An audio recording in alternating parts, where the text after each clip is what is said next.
TV show to bring you important news. Today is July 1st, 1976. Porsenji Podar, a University of California student originally charged with second-degree murder, was released from prison today. The ruling was overturned due to a jury reportedly not following proper protocols and instructions. Instead of a new trial, he will conditionally be released back to India. Mr. Podar was arrested for stalking a woman he believed to be his girlfriend, which was not the case, Tatiana Tarasov. He befriended and moved in with her brother before carrying out his murder plan he disclosed to a psychiatrist back over the summer. New questions are now emerging. Why didn't the doctor warn anyone? Could this have been prevented? Are the parents of Tatiana Tarasov going to follow through with their plans to sue for someone not intervening? We'll have more at 10. For now, we go live to our anchor, Jazeera, at the airport and hear some reactions from concerned citizens.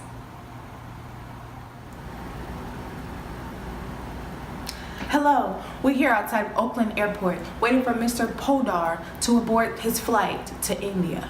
Here, I have Mrs. Tarasov's best friend.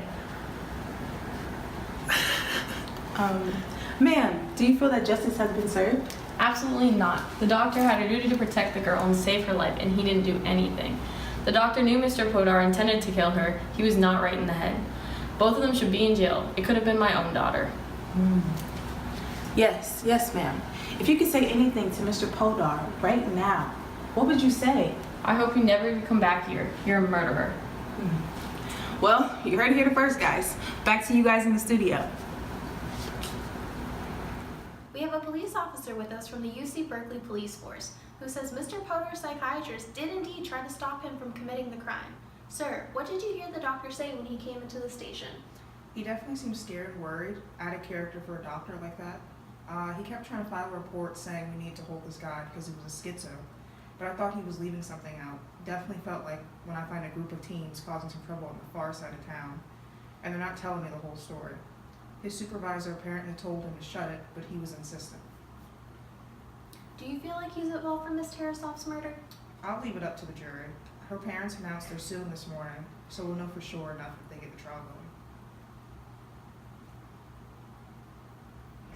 How does the justice feel about the way this case will impact future trials and make a difference in the criminal justice system? The justice feels that this is going to have a huge will have a huge implication. It will require professionals to report threats against people who are in the public. Hopefully this will save lives. This matters because it draws the line between what is confidential and what is not. Thank you, Jennifer. And now, here's your weather report. Hi, this is Karen Smith. It's 68 degrees, and there's a 30% chance that it's already raining. Today, a very important court decision will be made. The Jablonski versus United States will have a court ruling in a bit to see if a doctor's failure to check a patient's past records constitutes negligence, as well as failing to involuntarily hold him in the interest of the public's safety. For those who are just checking in with us, here's Courtney with more information. Standing outside the courthouse where in just a few short minutes a decision will be made. This all began on July 7, 1978, when Megan Corinne's former companion, Philip Jablonski, made death threats against her and her mother, Melissa Kimball. No one filed any formal charges, but police were involved, which led to Philip Jablonski volunteering to undergo a psychiatric examination. Dr. Kiploff examined him, but did not look at any past records where history of violent crimes could have been found. He was cleared and sent back home to the mother and the girlfriend. Dr. Kiploff did recommend for Megan to leave him, but she wasn't warned about his past criminal records. 9 days later, the mother, Melissa Kimball, was attacked and murdered in her apartment. As we're waiting for a decision, we'll give you some background on this landmark legal case and what it means for public safety. Megan Corinne filed charges against the federal government of malpractice and failing to fulfill their duty to warn her. She claimed that there was a lack of evaluation for Jablonski and a failure of ethical practices. The doctors had failed to properly warn her, not knowing all the history of his violent crimes. Here with me now is a woman who has been practicing psychiatry for over 10 years. Ma'am, how do you feel about the case? I believe Dr. Kopoloff has done nothing wrong. He warned Megan and advised her to leave Jablonski. I do feel for a loss, but from a doctor's standpoint, he did all that he could. Kopoloff looked out for his family by giving their opinion to them. There's an expectation of confidentiality. Thank you. And as a person who practices psychiatry, how do you think this will sit with your patients? My patients may not be truthful with me, but I hope it will make a doctor consult more opinions and look at records. I personally only consult with my colleagues when I have doubts. This case is unfortunate, and my practice has taken its own precautions to prevent this from happening.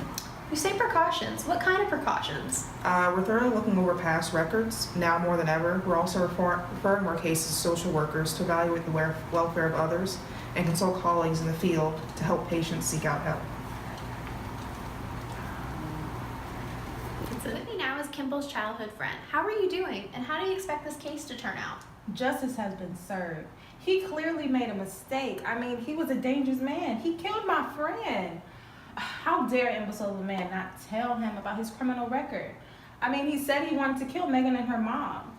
She was such a good person, and he told him it was over. I mean, how dare, I hope he rots in hell. Man, you can't say that on TV. I don't care about this TV channel. You put me on here.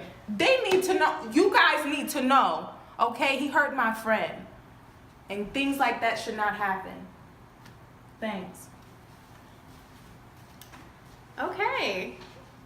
Thank you, ma'am. And now just in, we have breaking news. The Ninth Circuit Court of Appeals has determined that a mental health professional's duty to predict dangerousness includes consulting a patient's prior records, and that their duty to protect involves involuntary commitment of dangerous individuals. Privacy for patients. The shrink did all he had to do. He warned the victim. I have a trespassing charge. Do you think I want the doctors telling all my boyfriends about it? All right, thank you for sharing. It's getting cold out, so back to you, Going Elizabeth. forward, this will impact the requirement of mental health professionals having to give a warning to a possible victim. For individuals that are possibly being stalked or in a domestic violence situation, please call 1-800-799-7233, and please know that you are not alone. Trust what officers and professionals have to say. You can avoid being the next victim. Know the warning signs.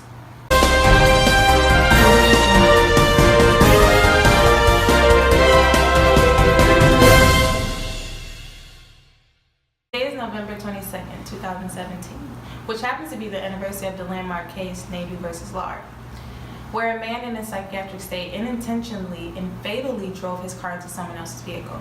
The doctor was charged with negligence for not keeping Mr. Putnam in the protective care, therefore preventing him from preventing the crime.